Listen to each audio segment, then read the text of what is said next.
welcome back. So we are going to move into, our next discussion will be focused on Nigeria in the era of COVID-19 and the objectives of the Nigeria Solidarity Support Fund in creating a change.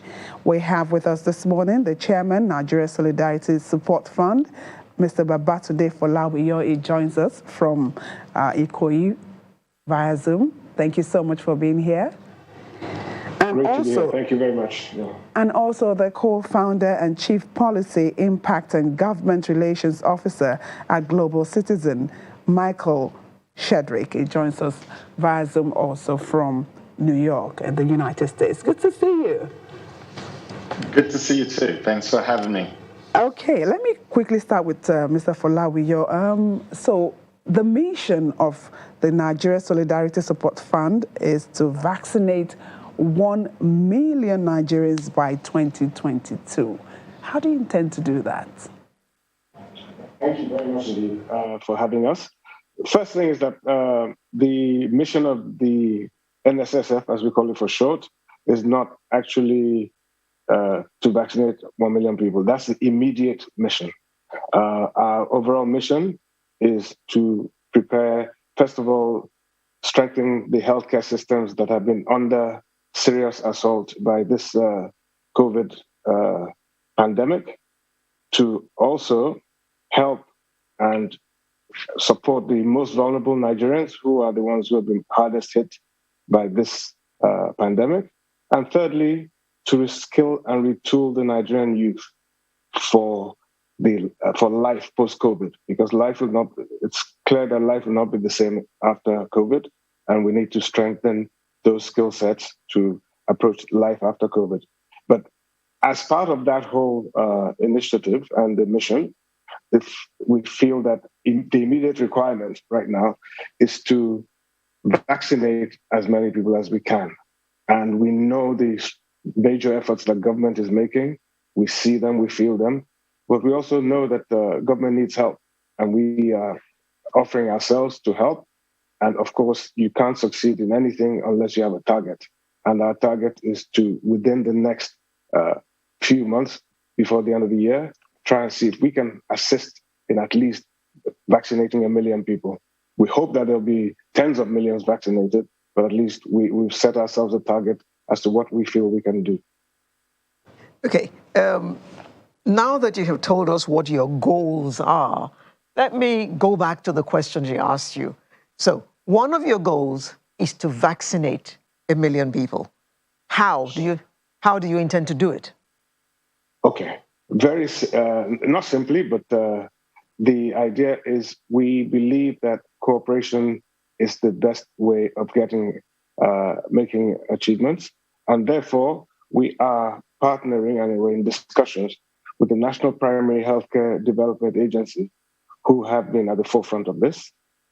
And we are teaming up with them to reach into the areas of Nigeria that have not been supported so far. And we have set up a system of teams that we're going to provide to assist in this vaccination effort. So we're not trying to do it alone. We're not trying to reinvent the wheel. We're trying to facilitate and support efforts that are already on ground. I mean, the NPHDA have done a fantastic job so far. Their impact has been felt all over Nigeria. And we just feel that we can support them by bringing extra hands to the table and putting all hands on deck. So we do have a plan. We have a very clear plan as to how we want to do this. Now Michael, you are the co-founder of Global Citizen. What exactly is Global Citizen and what does it do? Yeah, well, it's essentially Global Citizen is a movement of millions of activists around the world. And we work in complementarily to the NSSF, the aims of the government to vaccinate its people. And whilst it's obviously the prerogative of the government and responsibility to ensure its citizens are vaccinated, where civil society can play a role is to ensure that no one is left behind and that governments and not-for-profits and other groups actually have the resources to vaccinate the people, the health workers on the front line. And so right now, Global Citizen is campaigning around the fact that globally around the world, you have this gross inequality where 80% of the world's vaccines that have been administered have been in rich countries. And if you look at a country like Nigeria, less than 2% of the population is fully vaccinated. And yet across the G7, the wealthiest countries in the world and the European Union combined, they alone have 1.7 billion excess doses that will be sat there through the end of the year, notwithstanding the need for booster shots that could be distributed and redistributed right now. Similarly, you've got the situation where, Africa could produce its own vaccine if it had access to IP and technology. And so we've been calling on Pfizer, Moderna to urgently share their technology with, say, for instance, the World Health Organization's hub set up in South Africa to produce mRNA vaccines as well. And so for Global Citizen, we've been mobilizing our citizens around the world to call on the G7 to act, to call on the G7 to ensure that we end the pandemic for everyone and ensure that groups like the NSSF and the government of Nigeria actually have that access to vaccines so that they can vaccinate their own citizens. But it is akin to a vaccine apartheid that we're seeing, develop around the world right now. Okay, Mr. Falawi, you mentioned earlier about the three core areas you're looking at strengthening the healthcare system in Nigeria, supporting the vulnerable and reskilling the youth. This would need a lot of funding, huge funding, and I hear your target is like 20 billion naira. Correct. And this was, thank you very much for that. This was something we thought out right in the middle of the pandemic, when we had lockdown and so on and so forth.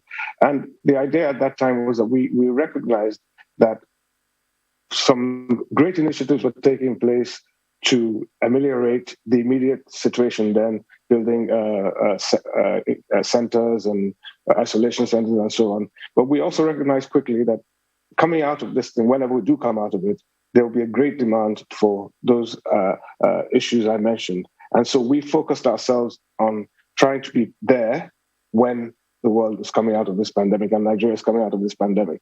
So we set ourselves a target of 20 billion naira just to start. You know as well as I do that 20 billion naira cannot even do the things we want to do. But we firmly believe that we have to start, and we have to start with impact.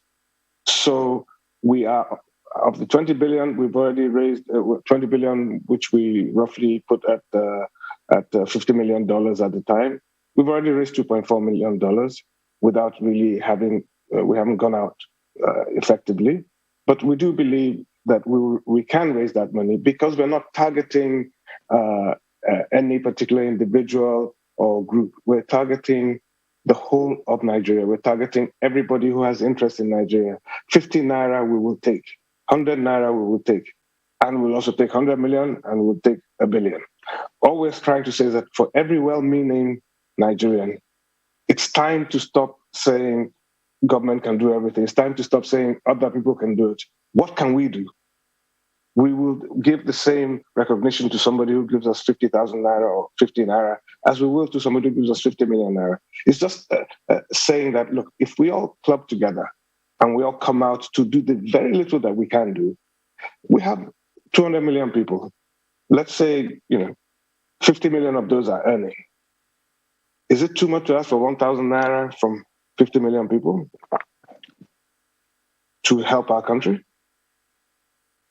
So, Mr. Falawi, since we're talking about you raising money now, if anybody watching now is inspired by what you have just said Yes. and is willing to help, what do they do? Yes. We have an active website, which is world-class, which literally you can donate through that website. It's the Nigerian Solidarity Fund.ng/donate. And we will not only take your donation, we will acknowledge your donation. And on our website, you can see the donations coming in literally real time. So you can know what we're doing with the money. You can see how much money we're getting. And just to reinforce that, we have a world-class governance structure, which We have the board of directors of the NSSF consists of my humble self, Mr. Agbode Agimokweje, Mr. Uche Oji, the CEO of the Nigerian Sovereign Investment Authority, and Mrs. Stella Ojeko-Nyejeli, who's also an ED of the NSIA. In addition, we have world-class partners, KPMG, Pricewaterhouse, in terms of grant administration and monitoring and evaluation. We have the best law firms in Nigeria as our legal advisors. So the watchword for us is accountability. We don't want people feeling that they gave money and they don't know what happened to it. We want them knowing that their money is acknowledged and it will be used for the exact purposes that we have set out to do. And we have governance structures that will ensure that anybody at any time can vet those operations of ours. What's that website again, please? It's the Nigeria Solidarity Nigeria Solidarity Fund, one word, .ng/donate.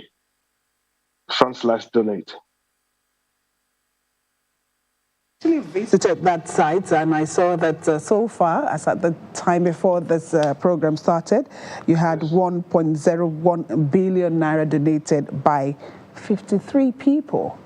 And 550 people have pledged action so far. So you have it cut out there. So let's talk a bit about the short-term Solidarity Support Fund, the medium-term and the long-term. Like I said, the immediate short-term right now is to address the vaccine issue, which we feel, as Mick said earlier, that only 2% of Nigerians have been vaccinated so far. We need to speed that up. We need to increase that level.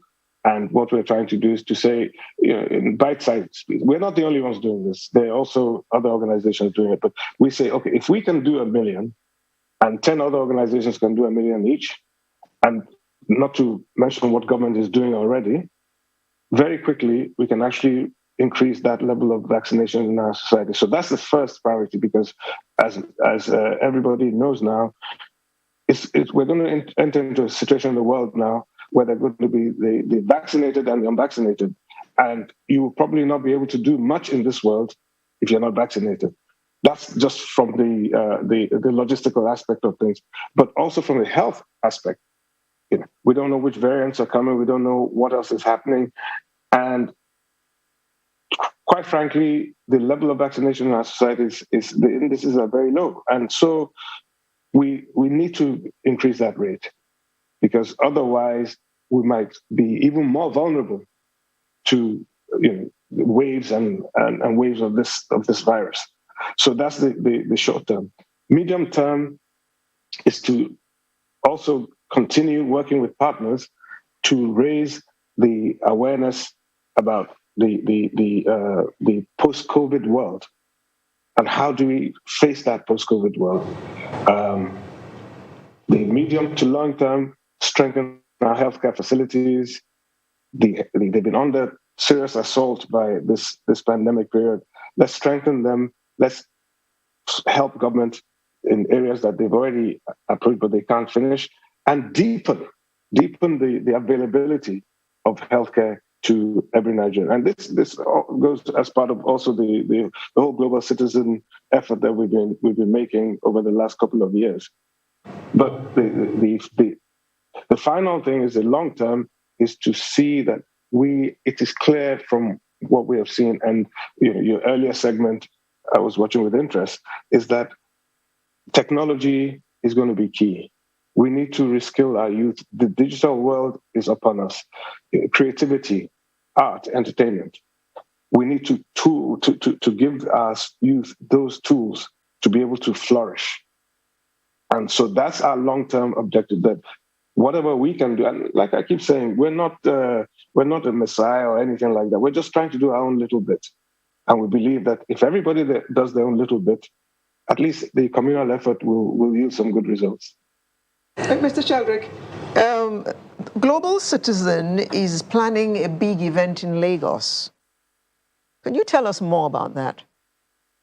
Yeah, so Global Citizen in 2 weeks' time will be hosting a 24-hour globally broadcast event across 6 continents around the world, featuring over 55 artists. And thrilled to say that we will have the support of Burna Boy, Davido, Femi Kuti, Tiwa Savage, along with many other artists. And one of the host locations will be Lagos, Nigeria, which is really important because alongside Paris, London, and these other capitals of the world, we wanted to spotlight, one of the greatest cities in Africa, but also to really send this message. Tunde was just talking about the short-term objectives of the NSSF and what we were trying to achieve in terms of vaccine rollout in Nigeria. And I think from our point of view, we will be sending a clear message to the world that the G7, the EU, must begin to roll out and redistribute at least 1.7 billion doses now through to the end of the year. They need to share IP, they need to share technology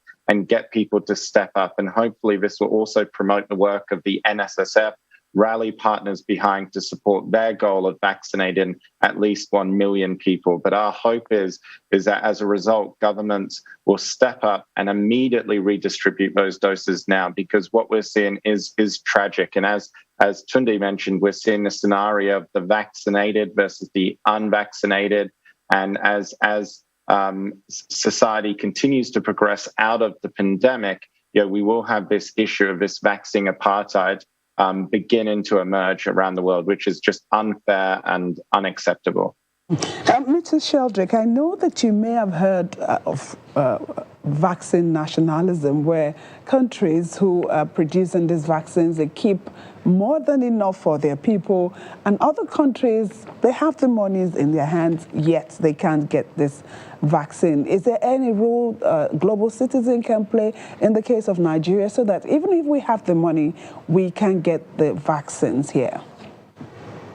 Yeah, I mean, and this is where we really have to put pressure on the pharmaceutical companies, because we've got a situation where the vaccine manufacturing countries locked up supply. They were able to put themselves at the front of the queue. And so you had even institutions like COVAX with very, very noble goals to purchase vaccines on behalf of countries such as Nigeria.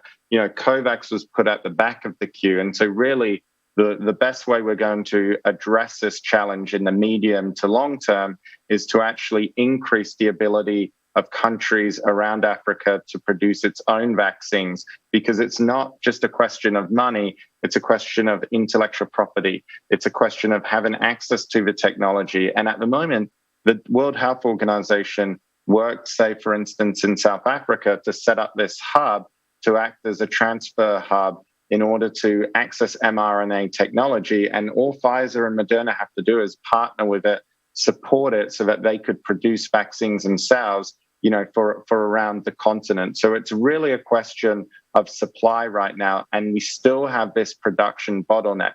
And the tragedy here is we foresaw this. This was not an unforeseeable disaster, what we're seeing roll out around the world. So we really have to see this extraordinary cooperation if we're to increase vaccine production. And as I said, the wealthy nations, the G7, the EU, those nations you mentioned that have an excess of supply, there is no reason why they should not be donating and redistributing more right now. Even when you take into account the need for a booster shot. As I said, there is 1.7 billion doses that will be sat in these countries through to the end of the year. Why can't we get these out right now and with urgency and speed? The United States has made some significant commitments in the hundreds of millions. We're hopeful in the next few weeks, maybe the European Union will step up as well, and other governments as well. But ultimately, this is an issue that affects all of us. So long as the pandemic continues anywhere in the world, we'll continue to see variants that cause our economies to slow down, to lock down, and that cause an unmitigated disaster, especially for the most vulnerable and poor in our society and global community.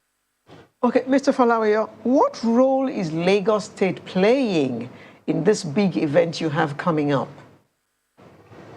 Lagos State have, from the early days of the introduction of global citizens into Nigeria, which was probably, like I said, a couple of years ago, 18 to 20 months ago, Lagos State have always acted as very good hosts and supporters for global citizens.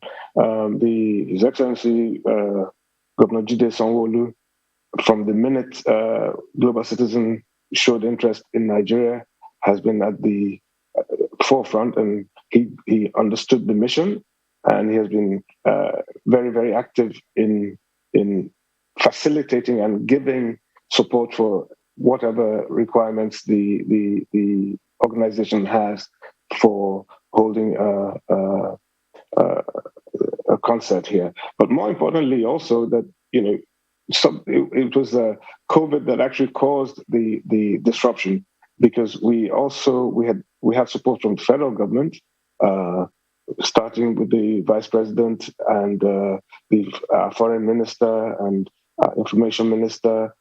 All of them had been sensitized to the plans Global Citizen had for Nigeria, and those plans were actually to do with elimination of poverty, achieving the SDG goals for 2030. Nigeria being one of the most vulnerable countries in terms of the poverty indices.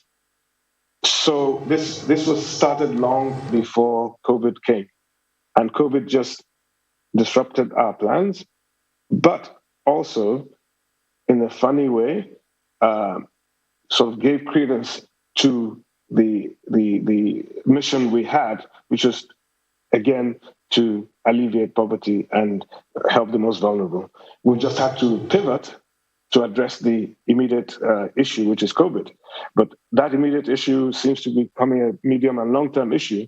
So to that extent, the authorities in Nigeria have been extremely cooperative and understanding of the mission that we have.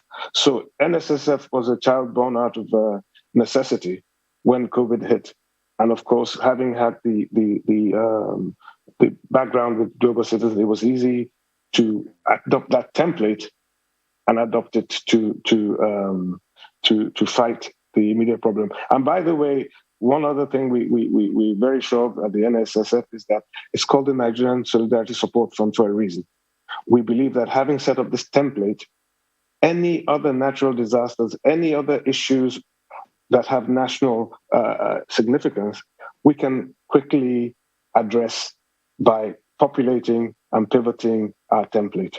So I think that's what I have to say about that. Thank you. Okay. One of your aims is to alleviate poverty, and that was on the ground before COVID came along. Would you mind sharing with us what kind of plans you had to achieve that? This is a very strong topic, and it's also a very important topic. Our view was that and that's what Global Citizens stands for. And we've Global Citizens, and Mick can speak for Global Citizens a bit later, but Global Citizens was set up, and with the cooperation and encouragement of somebody like Amina Mohammed at the UN, who saw the value in what we were trying to do. The idea is to raise awareness, number one. Number two, to encourage governments and corporate citizens, well-meaning corporate citizens, to do what they can do to help alleviate poverty. And when we say help alleviate poverty, I mean, there's a statistic that Mick comes out with about, I think, 5% of what the world's billionaires, if they gave 5% of what they make in a year, the world's billionaires, that would be enough to address the poverty situation in Mick, can you help me out here with that? Yeah. You're doing so well. I don't want to interrupt, but I think in answer to your question, even before the pandemic, the world had over the last 30 years made great strides to eliminate extreme poverty, and yet in the last few years we had actually seen that progress begin to halt, stall, and in some cases even begin to reverse, such as in Nigeria, where poverty numbers had began to rise, and Nigeria itself was on track to account for, I think, along with the DRC, over 40% of the world's extreme poor by the year 2040. And so from our perspective, there already needed to be urgent action towards this issue. The pandemic has only just brought that to the fore because now, not only is progress stored, but globally, you've now got for the first time in decades, the number of people living in extreme poverty rising. The World Bank expect perhaps as many as 160 million people will be pushed into extreme poverty by the end of the year. And to our point made earlier, yes, governments need to support. Yes, there are services governments need to provide, but also there is so much wealth in the world right now. And in fact, we've seen billionaire wealth skyrocket through the pandemic. And as Tunde was saying, if every billionaire in the world gave 5%, actually not even in the world, if every billionaire in the United States gave just 5% of their wealth annually, that would be enough to put us on track to end extreme poverty by 2030. And it was actually your foreign minister, Minister Jeffrey, when we announced Global Citizen Live, he made this comment. He said, at a time when we have billionaires competing to blast off into space, Global Citizen Live brings us back down to earth and reminds us that we must be our brothers and our sisters' keeper if we're to end extreme poverty. And so one of the important messages we're sending around the world is, yes, governments need to step up, but also billionaires need to step up their support as well. Here in the United States, we've got $1 trillion sat idle in private foundations, just accumulating interest that could be deployed right now. And it wouldn't take much to address some of these issues. For the 41 million people on the brink of famine around the world, $6 billion would be enough to provide meals to each of them for a year. And $6 billion, again, that is equivalent to, in many cases, how much was being spent or invested by the billionaires blasting off into space. So this is something which we believe can be a priority, and it needs to be a priority. Government support is vital. We need an upsurge in private wealth if we're to achieve this. And we need civil society to step up and hold billionaires accountable to actually meet their promises. If they've said that they've put money in a foundation, well, let's have that money rolled out to organizations on the grassroots, such as in Nigeria, that's working day in, day out to provide meals, healthcare, jobs, so that we can get everyone on track to defend the planet, defeat poverty, and ultimately end extreme poverty by 2030.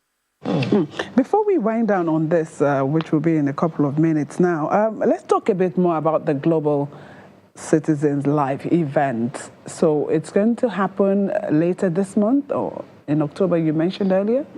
Yeah, it will take place September 25, which is the tail end of the UN General Assembly week, when leaders will be discussing the biggest issues right now. And for us, it's also taking place a month before the G20 meetings in Italy at the end of October and the COP26 meetings. And the three goals, we talk about this being a rallying call to defend the planet and defeat poverty. But the three calls really are on, one, making sure that the world provides urgently at least 1.7 billion doses to those who need it by the end of the year. Secondly, on climate change, the world made a promise, the rich countries made a promise to provide $100 billion a year in climate financing to help countries on the front lines deal with the challenges of climate change.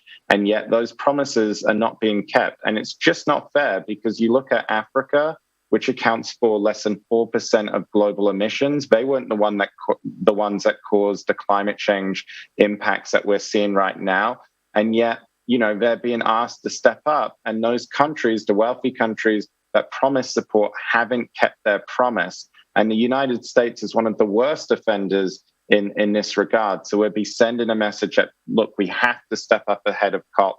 Support has to be for those that are on the front lines, already dealing with the impacts of climate change. And I know in Lagos, this is always a hot topic when you look at rising sea levels. And finally, we'll also be sending a message around the hunger crisis. Those 41 million people on the brink of hunger and starvation, and getting billionaires, corporations, and governments to step up and provide support right now. And people can tune in. This will be available in over 100 countries, including Nigeria, be broadcast 24 hours over September 25th, and sending this message to leaders around the world. Okay, we are winding down now. Mr. Falawi, what word would you like to leave with us this morning, concerning this fund? Thank you very much. And thanks for your time this morning. Look, what the final word from me is that we are all Nigerians. This is an organization, NSSF, built by Nigerians for Nigerians. Nothing is too small. It's time for us all to act. Let's stop criticizing and sitting back and expecting the next person to do it. Do your own bit. We will take money from anyone legitimately. We will take money from anyone who has money to give, so that we can all be proud and say that we have done our bit for Nigeria. Thank you so much. And the website again is nigeriasolidarity.ng/donate. We've been having a chat with the chairman, Nigeria Solidarity Support Fund, Mr. Babatunde Folawiyo, and the co-founder and Chief Policy Impact and Government Relations Officer at Global Citizens, Michael Sheldrick. And that's the website right there on your screen. Thank you so much, gentlemen. We'll go on another break. This is the final break, and we'll have the home stretch. So stay with us.